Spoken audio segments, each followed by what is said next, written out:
crap. Well, howdy folks.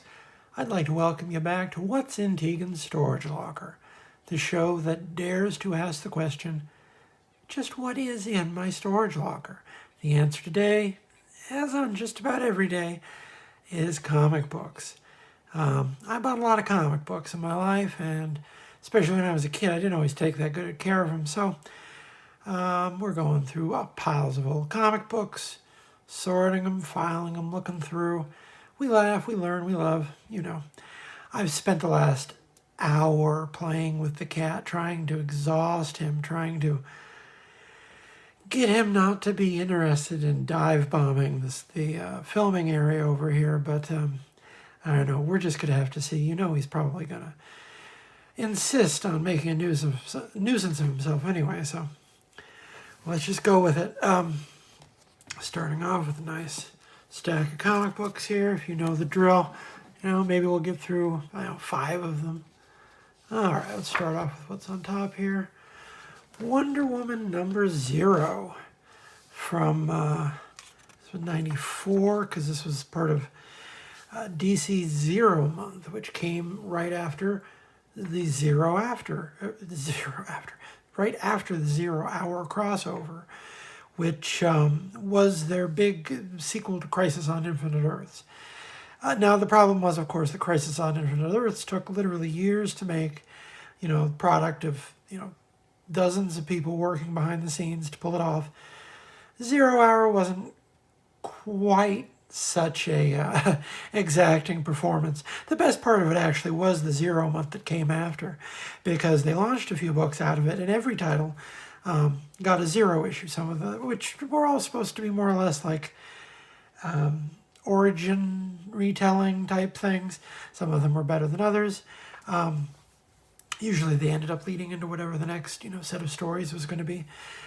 This one, Wonder Woman, this was leading into the final year of the William Mester Loeb's and Mike Deodato run on Wonder Woman, which was actually one of the I liked I'm not a big Wonder Woman person. I liked Wonder Woman in the mid-90s because I liked the William Mester Loeb's run, and I liked the John Byrne run. Later on, I went back and I rediscovered some of the Perez run. I still haven't read it all. One of these days, I'll go back and do it all. But she's just not a character who's ever really, who's ever really appealed to me that much in the same way that, like, Batman or Superman. I've certainly read my fair share of Wonder Woman, don't get me wrong. So, as I was saying, this is Mike Deodato. He's doing the pencils and the inks on this. I believe, this is William Mester Loeb's. He had 1 full year of the book left. And his last year of the book, leading up to the big issue 100, was, if you don't remember, there's another tournament on Paradise Island. Her mother, because of course, Wonder Woman is always arguing with her mother. Her mother doesn't want her to be Wonder Woman anymore, so she insists on having another tournament to find another Wonder Woman. And so, here we go, the Death and Return video game. I think maybe I rented that, I don't know. I was really into the Superman books around that time. I even got like the book and the audio play. I was just really into that set of stories. I don't remember the video game necessarily. Maybe it wasn't that memorable. Anyway, this character here, Artemis, she still shows up periodically. She had like a one-shot a little while ago, I think, or maybe it was a series, I don't know. And anyway, her whole deal is that she's kind of like, what if Wonder Woman was mean? So she gets to be Wonder Woman, and she goes to man's world for better part of a year, and she just starts like, cracking heads and taking names, basically. And ultimately, it turns out there is a reason why her mother wanted Diana to not be Wonder Woman during this year. Oh yeah, see this, just Amazons fighting each other and shooting each other, and let's see here. There she is. There's Artemis with this really very impractical top knot ponytail type thing. But, I guess if you're touched by, the magic of the gods, you can probably just have whatever kind of hairstyle you want. Weird Science again. Man, they are really flogging this show. I see the shortcomings, but I still like Mike Deodato's art. He's gotten into a lot of the photo referencing, and of all the people his generation who's gotten heavily into photo referencing, I think he's probably made the best use of it compared to certainly like La Roca or a couple others whose names are escaping me. His first issue of Flash is just about to come out as of this filming, and I'm looking forward to it because I'm a fan. Not so much of the Flash. I'll only read the Flash when there's a creator I really like on it.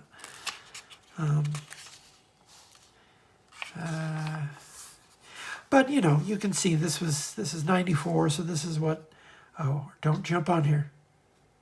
That's right. Someone was about to jump on the table here. I don't know. He doesn't understand English, but sometimes I think he understands my tone of voice. And this was, basically their counter-programming. They got someone who sort of looked like an image artist. And after this year of Wonder Woman, Mike Deodato, he went over to Marvel, and he was pretty much Marvel, I think, for a good few years. He had a studio that produced a number of books, and for a while he was doing like 3 books a month. He was doing the Elektra revamp, he was doing Hulk, and his studios were doing the Journey into Mystery for the Year of Heroes Reborn.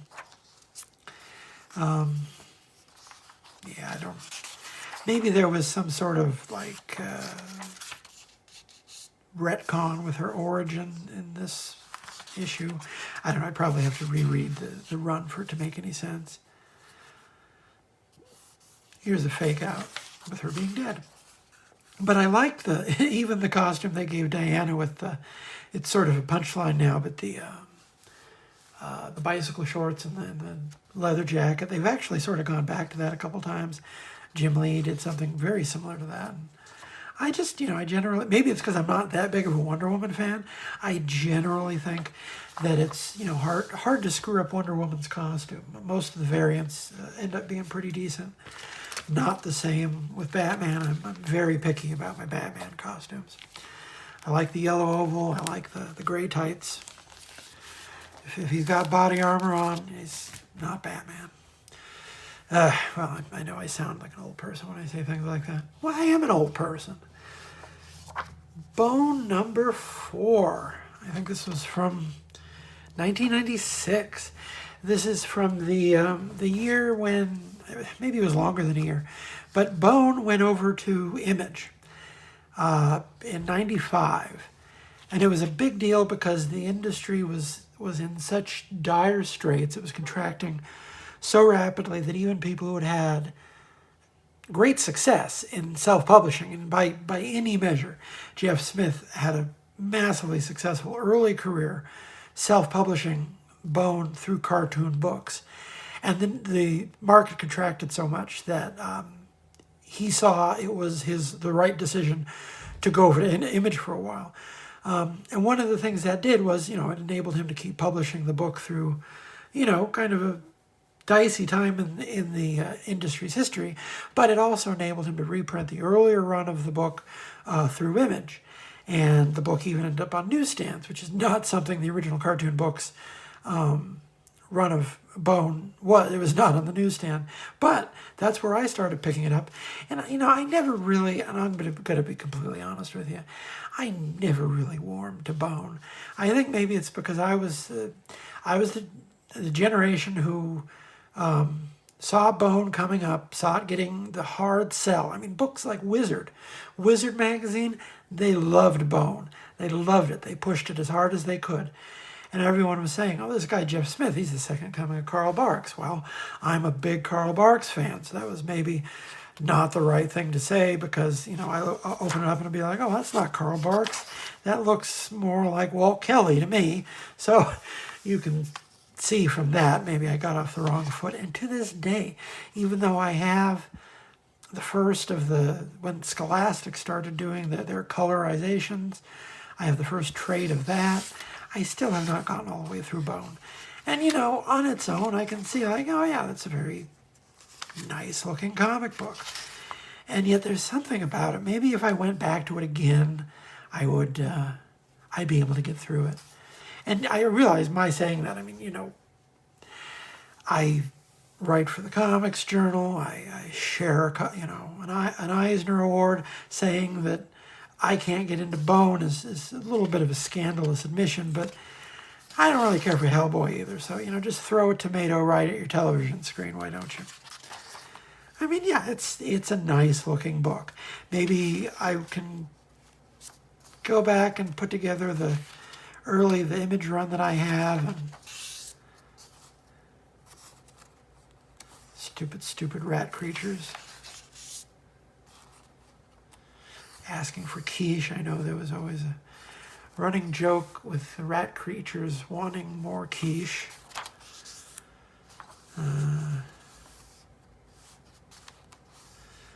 Oh goodness. And here's the big villain. Ah. Nice looking comic book. No complaints about that.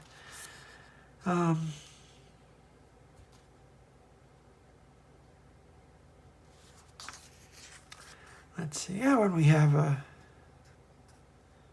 Oh, here's your letters page with notes from Frank Gladstone from the Walt Disney Animation Studio in Florida. Stan Sakai. Now, if there's someone you'd think would appreciate Bone, it'd be Stan Sakai. Bone is a delightful series, terrific characters, storyline, pacing, and artwork. Your background in animation is really evident because the series reads like a movie, which is something I've been trying to do with Usagi Yojimbo. Chuck Dixon. Thanks for the bones you gave me at Mid-Ohio. Funny, charming, not a word I use a lot, and a great storytelling. I'm now a confirmed bonophile. Oh my. That's that. I don't think that one caught on. Any other? Oh goodness! And now for something completely different. Here's Shadowhawk, the action figure, and the new Shadowhawk. Was this? This was, I want to say, during the period when.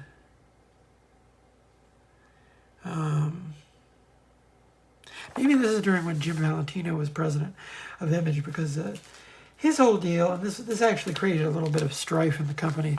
He brought in a bunch of indie comics at the time, and you know, stuff that wasn't going to maybe sell in the numbers that, you know, Spawn and Youngblood had sold. But in hindsight, you can definitely see like it was necessary for the company to get a reputation as a haven for that type of work, in addition to, you know, Spawn and Youngblood and the like. And Incredible Hulk number 439 from the, I'm not even going to say tail end, because he still had a couple years, the last few years of the Peter David run of Incredible Hulk. This is a brief run with Angel Medina, who, oh, and hello, you've come to say hi. You just get to sit there on the corner of the table? You can do that. Just don't want to mess with what I'm doing, that's fine. Oh, no, don't attack. He's attacking. Oh.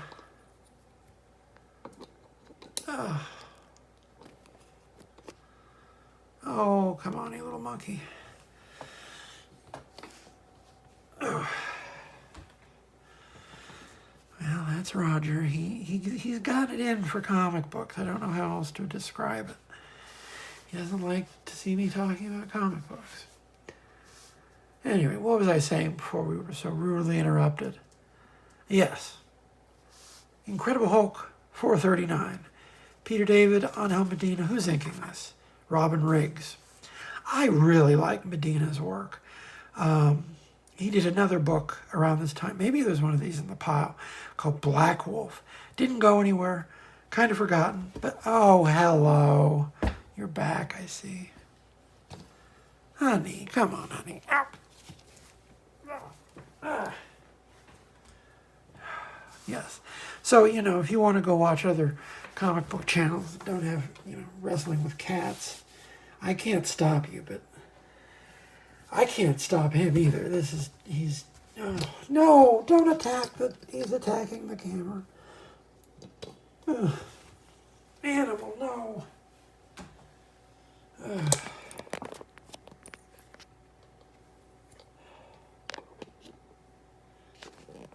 Okay.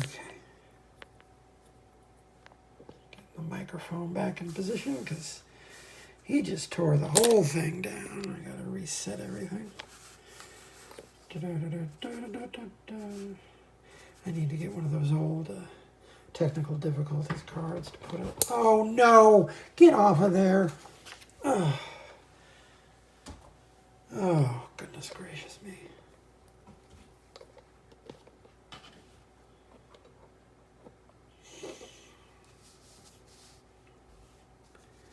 All right. Did you get that out of your system?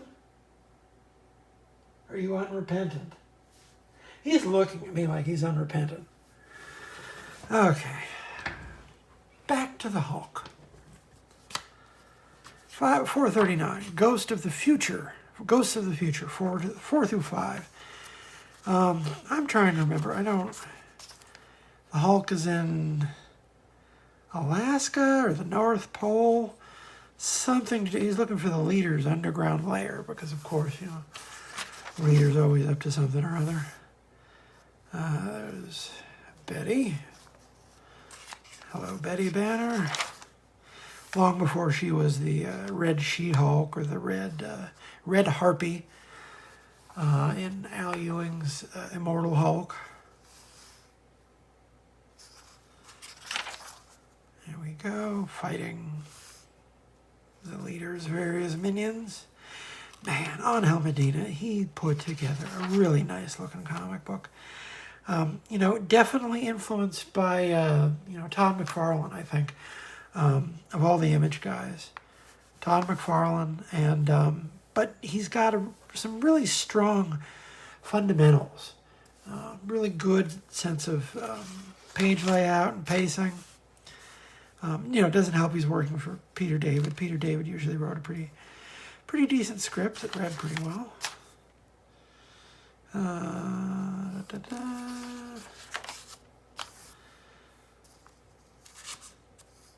Ad for the Kubert School.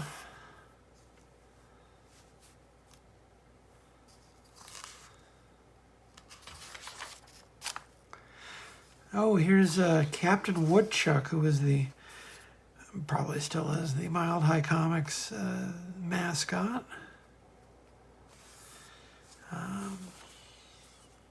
Only been to Mile High Comics once. There for like an hour and a half with a friend who was not into comics, so it was sort of a stressful trip because I had to kind of, you know, hurry up.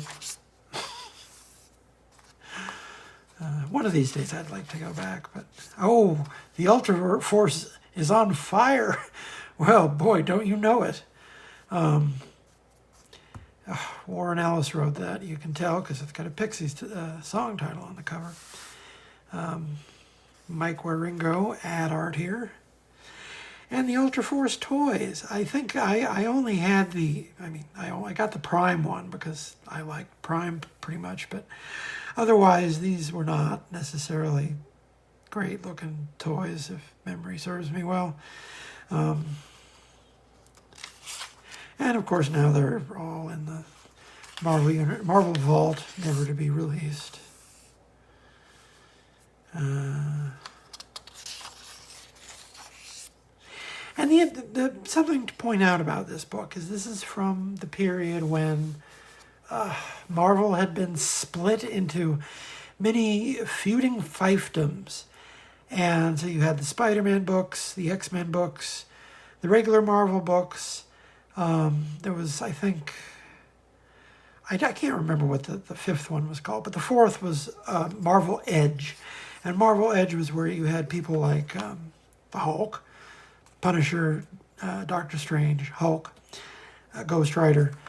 Basically all the characters who didn't really fit in and were maybe a little bit more edgy. So nowadays, of course, it would make sense for the Hulk to be with the Avengers, but the Hulk hadn't been in the Avengers for decades and wouldn't be in the Avengers again for decades. He was a founding member, but he went decades without even appearing in the book. He only appeared once in the whole of or twice during the Kurt Busiek run, and Busiek used everybody.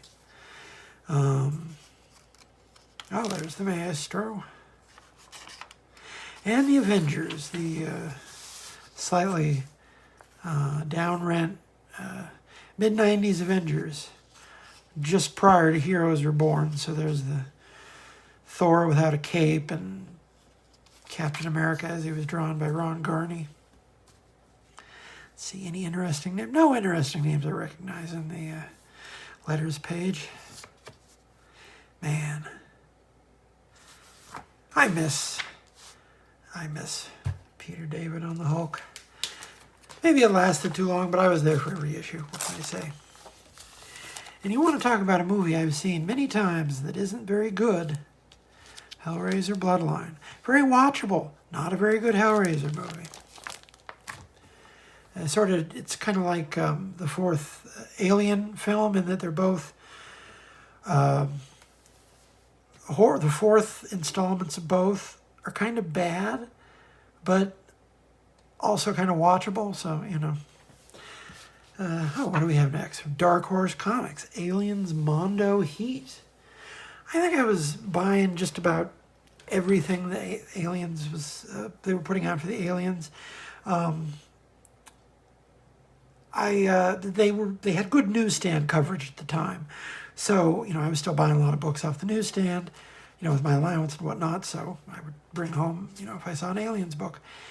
This is from a couple books that a guy named Ronnie Del Carmen did. He did not do a lot of comics work. He later went on to do animation. And you can tell just from looking at it that this is something that was of a piece with, you know, the Bruce Timm and Paul Dini, you know, Batman the Animated Series style. Maybe a little bit left of center for a Aliens book, but you know, a little cheesecake touch as well. But man, this is a really nice looking book. You got a dude, like a hardcore dude with a gun, going in to find their daughters who are being about to be killed by the aliens, and yeah, kind of. Man, this is nice looking, though. I mean, sometimes, folks, a gun is just a gun.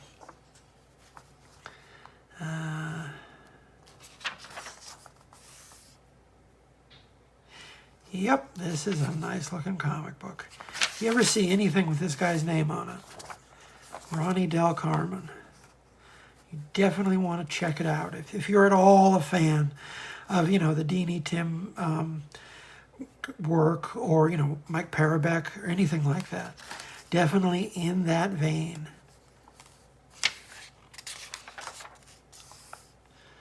Like I say, I think he got shanghaied by Hollywood pretty quickly, and you know, it's not hard to see why. If you were in the movies, you'd want him doing your storyboards.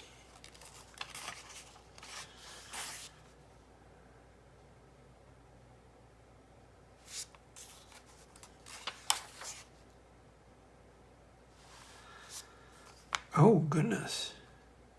See, one of these days I need to go back and put together a run of Dark Horse Presents, because there's all sorts of weird stuff in it, like Ed Brubaker and Dave Cooper doing Godzilla. Dave Cooper, he's another guy who had some Hollywood cred, but also he did a series of graphic novels for Fantagraphics. There's some great stuff. Kind of harrowing. You wouldn't think it from looking at his style, but his own stuff is kind of depressing. Martha Washington. Aliens back issues. You can order them straight from the horse's mouth here.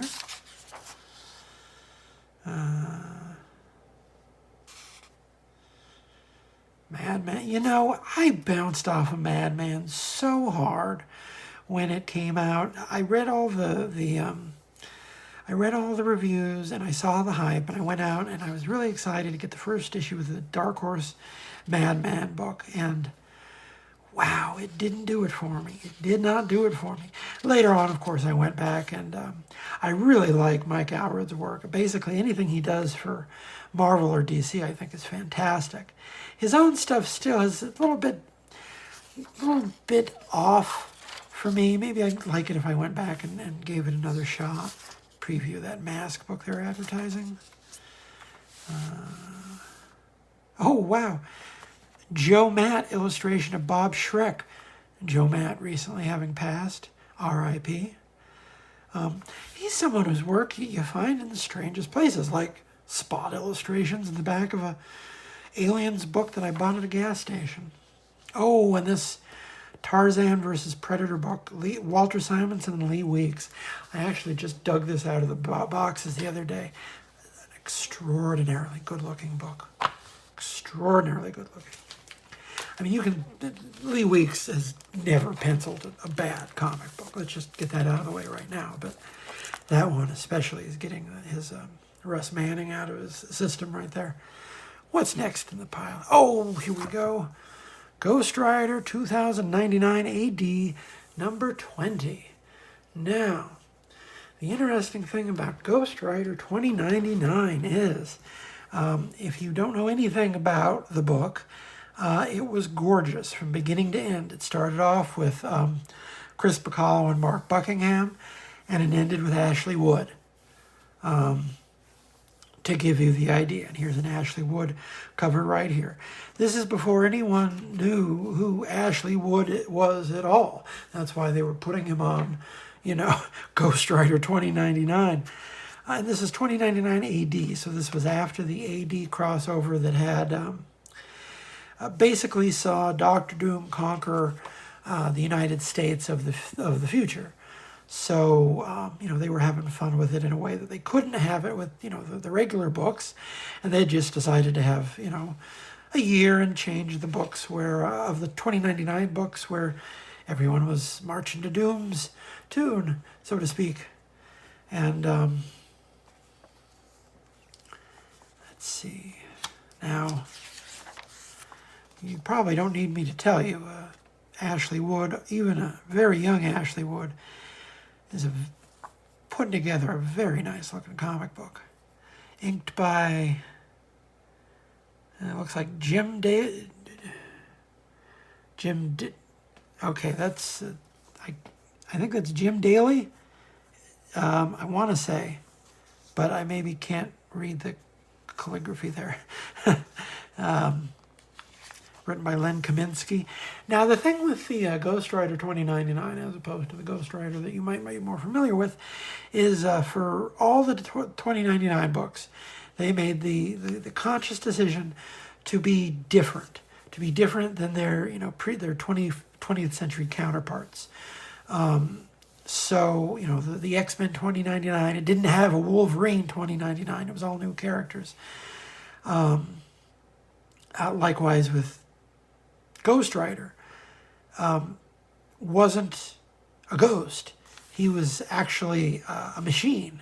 He was a cyberpunk Ghost Rider who was created by the ghosts inside the machine, so to speak. There's your title for you. So it had a definite cyberpunk, I already said cyberpunk, feel to it. All about, computer viruses and all that junk. And if you get Ashley Wood drawing your comic book, it's gonna look a bit strange maybe, but it's also gonna look like nothing else on the stands. And you can see here, from a very young age, just bam, he's got it. He's got it. Advertising the get overpowered cards in your Berry Berry Kicks. I think I've already mentioned I spent way too much money on Overpower. Oh, here's your Ballpark Fun Franks. I'm actually kind of horrified by what those could be. Like Franks in a box. Oh, keep talking. Give me time to use the hookups you stuck in me. Hack your security and rock this joint. See, the Ghost Rider is like a hacker. You've accessed my command files and granted yourself system operator status. For starters.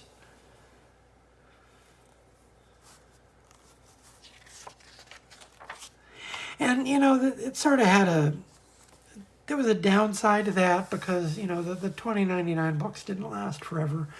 You know, the middle of the 2000s, or middle of the 90s, saw the end of the line. And so the books were canceled. And most all of the characters were put away. And eventually, like Spider-Man 2099, he came back. He's had a couple more series over the years. They tried putting him in the 20th, actually, although I think it was probably the 21st century by the time that happened. And he was in that movie recently, which I still haven't seen. Don't give me a hard time. But because of all these characters like X-Men and Ghost Rider had no real connection to the original characters, there was no way to bring them into like the regular time period. You know, because he's not connected to Zarathos or the Spirits of Vengeance or anything. He's a computer creature, so he doesn't fit into the regular Ghost Rider milieu. That's why he got a couple pages in a recent like Ghost Rider anniversary special. That was it, just to mention like, oh yeah, in the future there's this guy. But he doesn't. And they're advertising actually the storyline that in the 2099 bitmapped, they're advertising the 2099 Apocalypse storyline, which is pretty much what killed the line, because they did in the AD status quo, and it just got really darker, dystopian, and the books weren't fun anymore, and no one was buying them, so they weren't long for this world.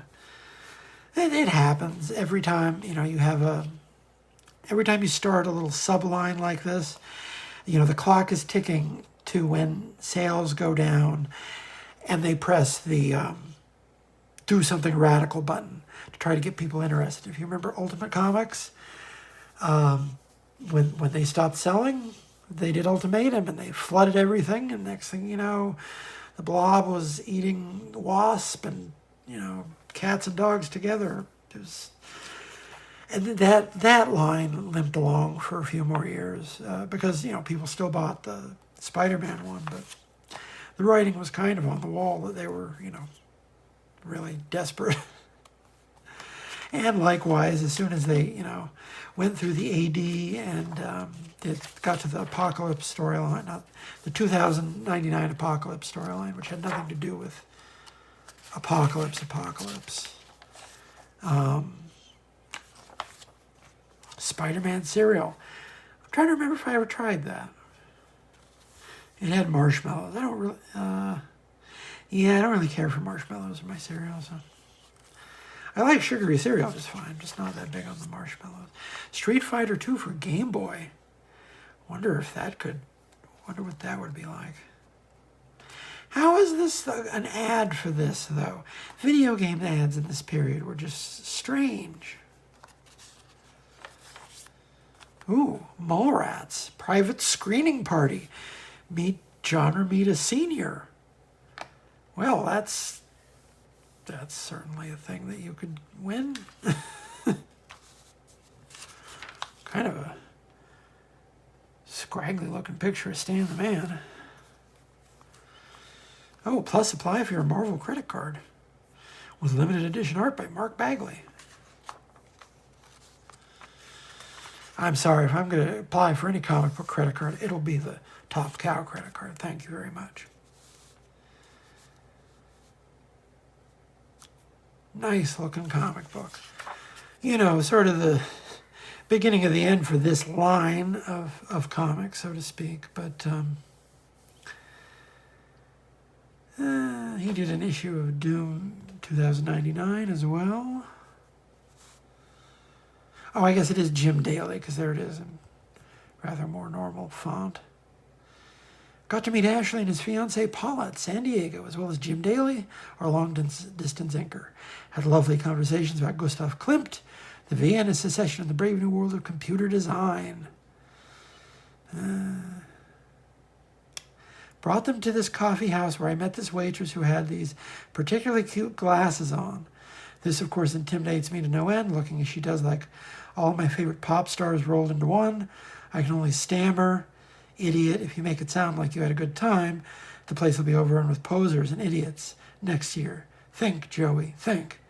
And anyway, we had a miserable time. Well, that's an interesting little anecdote. Joey Cavalieri went on to do years and years and years more editing.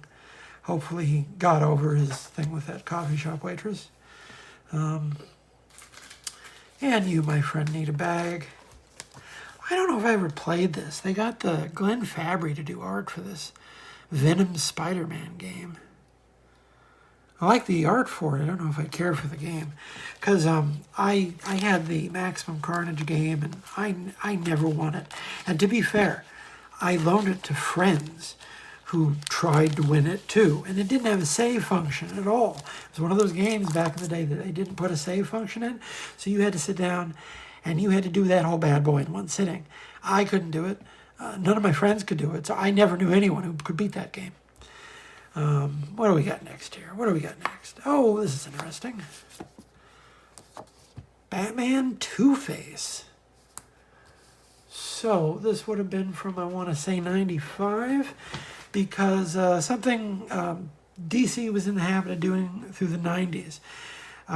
They had a bunch of Batman movies in the 90s, if you recall correctly. And every time they had a new movie, they had a new villain, they would do, that villain would receive a new special.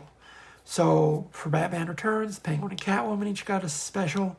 For Batman Forever, I believe, Two-Face, Riddler, I want to say Robin got one too. I may be mistaken. And then for Batman and Robin, there were Batgirl, Bane, Mr. Freeze, Poison Ivy. That's all the characters in that one. That was too many characters. I like that movie. It had too many characters in it all the same. All right, so this is J.M. DeMatteis and Scott McDaniel. J.M. DeMatteis, he's written some Batman, but he's never had like a solid run on Batman that you could point to as being his mark on the character. He more did, specials and stuff like this. I think he did maybe a run or two on, Legends of the Dark Knight. And Scott McDaniel, I did not like his work at first, because he first made a splash, not his earliest work, but he first made a splash on Daredevil, working in a style that was really, really strongly influenced by Frank Miller on Sin City. He was one of a handful of artists who, Sin City just, knocked their socks off, rewired their whole art. And I did not care for Sin City. Still don't care for Sin City. If, that totally invalidates my opinion in your view, So be it. I just do not care for Sin City. So him drawing like the guy from Sin City made me want to drop Daredevil.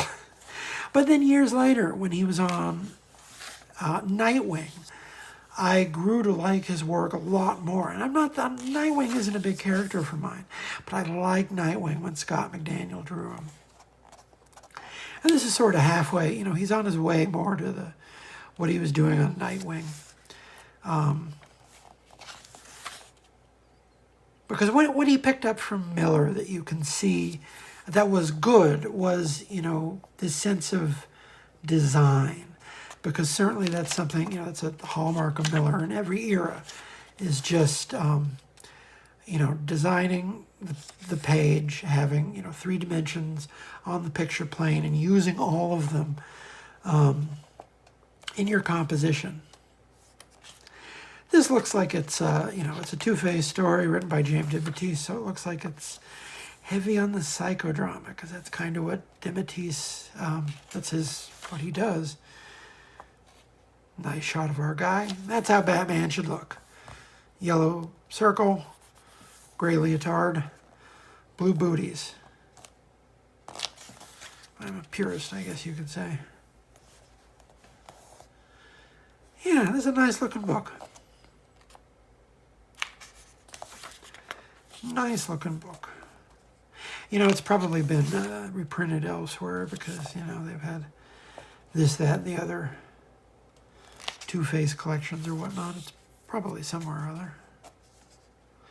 Let's face it, if you'd had acid thrown in your face, you might have got seriously depressed for a while.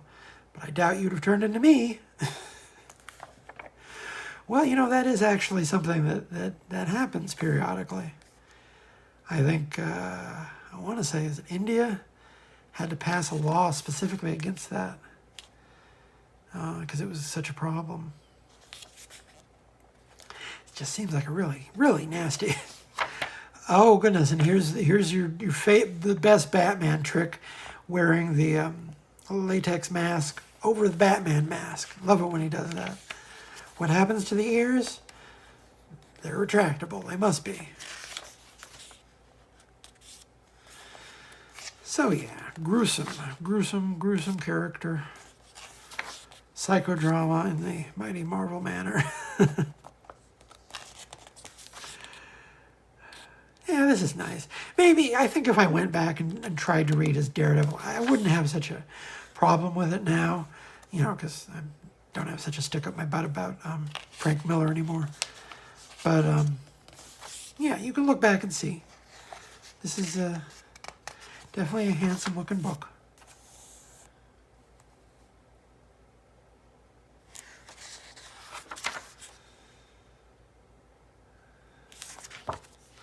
Gotham City turned Two-Face into the men he is today, and he'd like to express his gratitude. I just bet he would.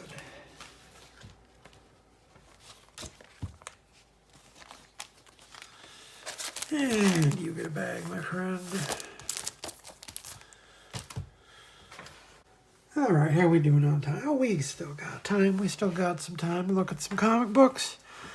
What's next in the pile? What's next? Oh, here's a fun one. Uncle Scrooge 304 from Gladstone. Because I always bought Uncle Scrooge until they got to, until they took it off the newsstands and made it like a $7 perfect bound book. That was a bit too rich for my blood, but I would still be buying Uncle Scrooge today if it were available on stands. And of course, you know, starts off with a Carl Barks 10-pager, I believe. This is a 10-pager. Mr. Private Eye. Now, of course, I think I probably have that same story at least twice because I have all the Carl Barks edition. And this is later Carl Barks because you can tell from the... you can always tell because the lettering gets a little bit more square. Yeah, 61. So that's towards the end of his career as a cartoonist, at least. Next we have... Oh, this is A Day in the Life of Scrooge, art by Vicar. That's V-I-C-A-R. He was I don't know, Danish? One of many Scandinavian duck artists who, you know, because, I mean, Uncle Scrooge is still, I think, massively popular in Scandinavia. Oh, here's a Tony Strobel, a Beagle Boys story from 1969. The Super Beagles. Interesting. So this would have been from, I think, after Barks had already quit doing interiors, or quit doing anything but scripts and paintings at this point. But, you know, Tony Strobel obviously doing a very Barks-influenced on-model duck book here. messing with poor Gyro, or as they say in Greek, Hero, Hierolus. That's bad. You can throw a tomato at the TV screen for that one.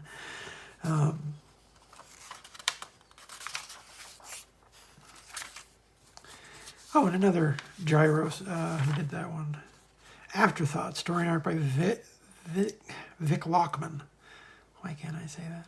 Oh, this is right after the Letters for the Life and Times of Scrooge McDuck series, which was, man, maybe I'll do that on the channel one of these days, because that was one of my very, very favorite storylines. I have that. I was like triple dipped on that because I bought it in the original comics. I got the Don Rosa library editions and the special Scrooge McDuck Life and Times slipcover book. I'm just really into the ducks, I guess you could say. So that's me in a nutshell. Don't care for the Sin City, but I love me some Uncle Scrooge. So there you go. And what was I just saying earlier? Here's an issue of Blackwulf by the aforementioned Angel Medina. Now, straight up, no one remembers Blackwulf. You've probably never heard of it before, unless, like me, you were alive at the time and really loved it. It was sort of, it was kind of supposed to be the next big thing at Marvel, and it was not. They made a big push. There's a crossover with Thor. The Avengers were in the book, and it lasted 10 issues. It was just not the right time to be launching a new book. And it wasn't really what people wanted, because it would look cool, but story-wise, it was kind of in deep with Marvel lore in terms of the Eternals and the Deviants and all that stuff. That, I mean, really, they couldn't even the Marvel Cinematic Universe had trouble selling that stuff. Oh wait, but this is a guest issue by Keith Pollard, so. I wanted to show you more Angel Medina art, but we'll look at Keith Pollard. This is kind of late. Keith Pollard, he's a name who, for a while, he was absolutely everywhere. In the 1970s, he was one of Marvel's go-to guys. He did Spider-Man, he did Thor, he did Fantastic Four, and then he dropped off. And it wasn't a lack of popularity. I want to say it's because he wasn't getting paid enough. I want to say. Now, don't quote me on that. But there are a number of artists who, they get to a certain point where they realize, oh yeah, I can make more money doing just about anything else with this reputation I've built in comics besides drawing comics. And it's always a shame when it happens. It happened with Mike Zeck, Mike Zeck he still works regularly, but it's all commissions. He doesn't want to do interiors and take a steep pay cut. Can you blame him? There's the guy, Blackwulf, with all these other characters who never appeared outside of Blackwulf.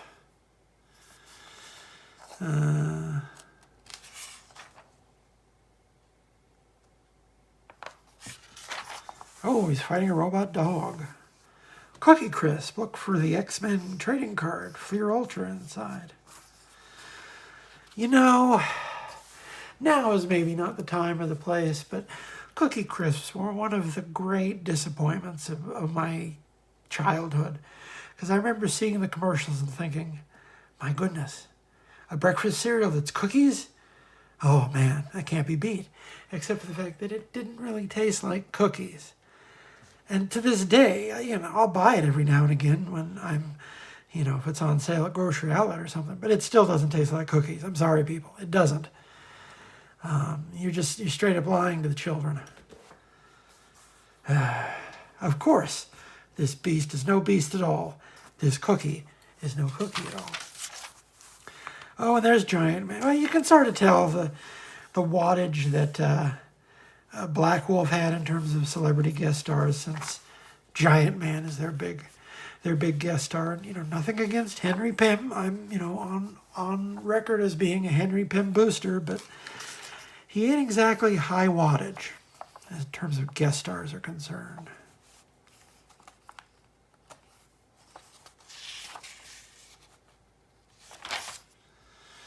And there, oh, Ultron. I forgot that Ultron showed up in this book with a crease entry, no less.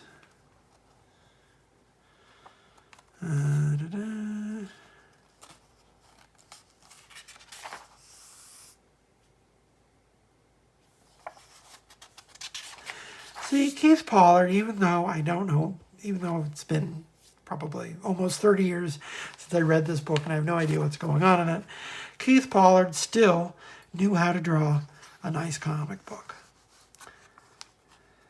Very John Buscema, kind of loose. Who's the anchor here? Sandu Floria, another, even a guest letterer, Dave Sharp.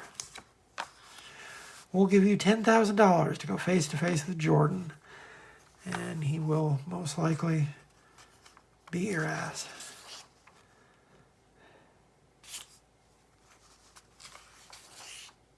Bullpen Bullet. Oh, Fantastic Force #1.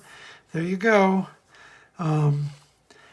If you ever see Tom Brevoort at a con, you should get him to sign your complete set of Fantastic Force, because he co-scripted it with Mike Kantarovich.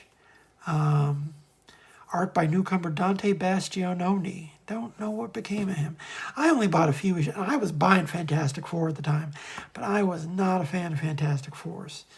I don't know how many people were, if we're being frank. Man, they were putting out a lot of books still in '95.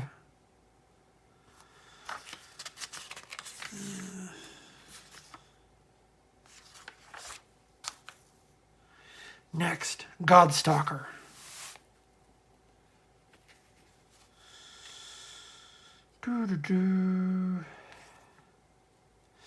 Yeah, maybe if I went back and actually, caught up with it, it would make more sense. I remember really loving this book and being frustrated that no one was reading it. It lasted 10 issues. And in 1995, even in 95, 10 issues was kind of harsh. Kind of harsh. What else we got here? What's our time? Oh, we still got a few minutes. What's this?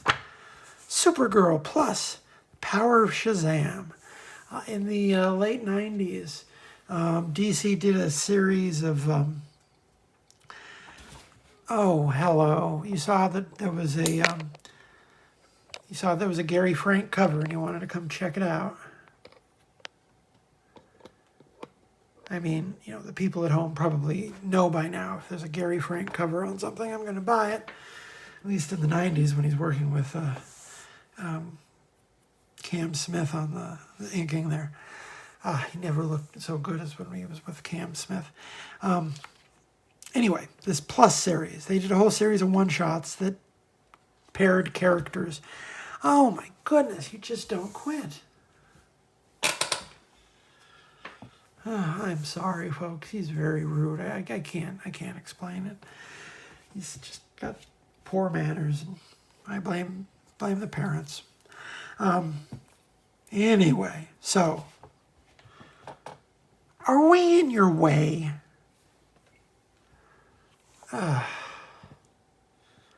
If you want to just sit there and be quiet. No, come on.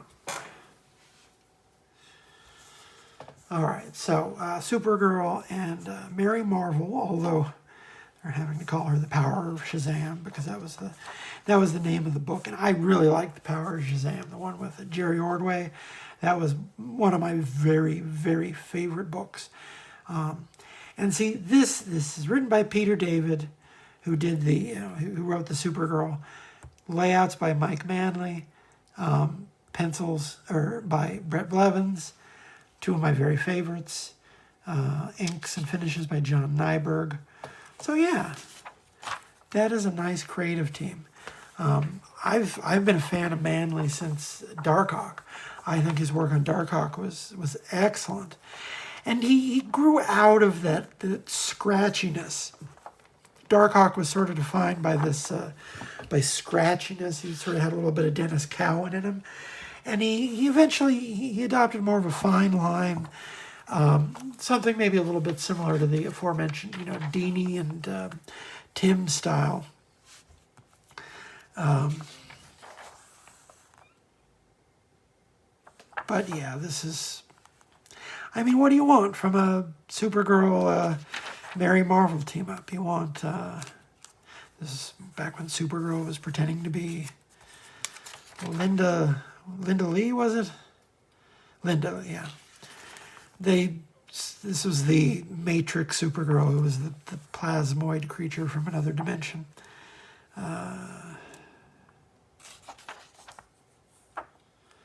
Oh, goodness. Meet sexy manga artist, the lovely Lonnie, appearing for a special signing of her new comic, Shoujo Zen. Never heard of that.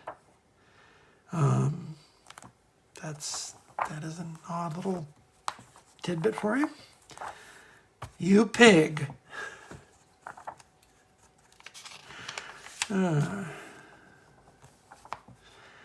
And oh goodness, he just won't let up. He won't let up. The people at home, they're not going to want to give me money. They're not going to want to go onto my Patreon and subscribe because it's just, you know, the cat keeps crashing things. Oh, and there's your big spread right there. You're Captain Marvel whatever, and you must be super girly. There's some 90s attitude for you. Oh, we haven't done the horizontal Mambo or anything, but yeah, I know him. Oh boy. 90s comic book, if ever there was one.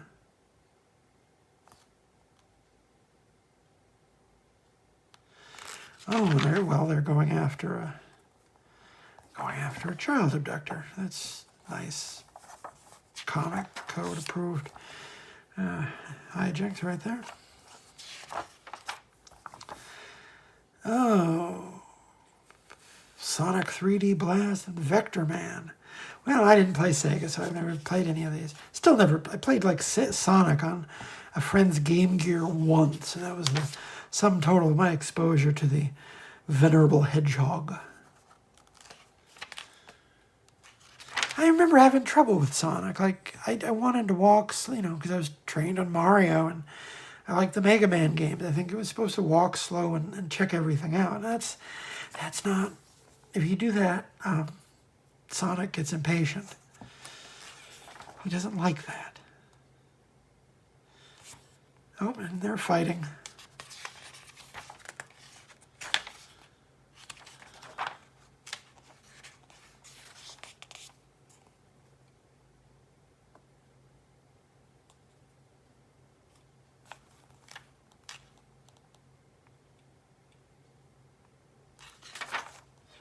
And what's this?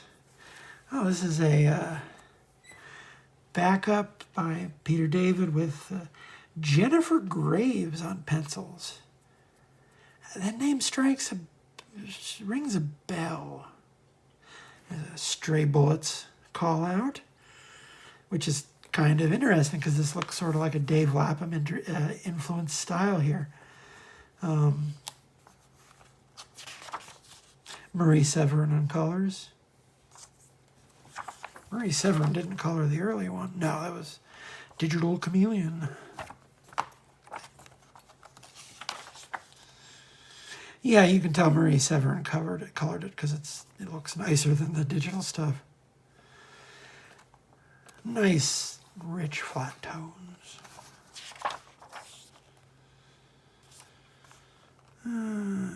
Watch This Space. That was one of their attempts at the bullpen bulletins.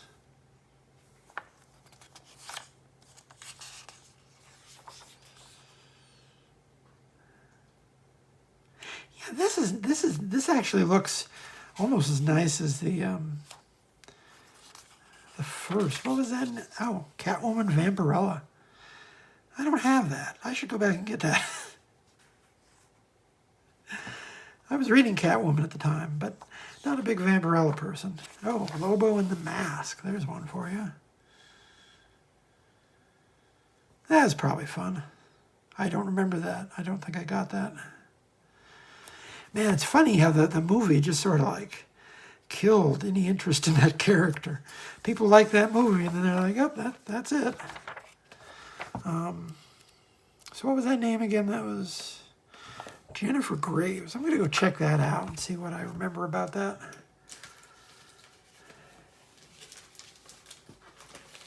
And you get a book. Oh, and we're about at time. So, how many did we get through this hour? Got through 1, 2, 3, 4, 9. Not as bad as some weeks, better than others. All right, well, we've had some fun. I hope you've enjoyed yourself. I've enjoyed myself. I'd like to ask you to stick around, check out the other videos on the channel. Check out the sister channel, Udder Madness, where I have video annotations of my podcast with Claire Napier about Top Cow Comics. Go online. I got a Patreon. I got a Twitter. I got a TikTok. Tegan Reads a Comic Book. They're also posted to Instagram. Basically, anywhere you go online, you can find me. And, you know, the aforementioned Patreon with a whole bunch of stuff you can download at a moment's notice for your edification and enjoyment. So I guess that's it. I'll check you later, Home Slice.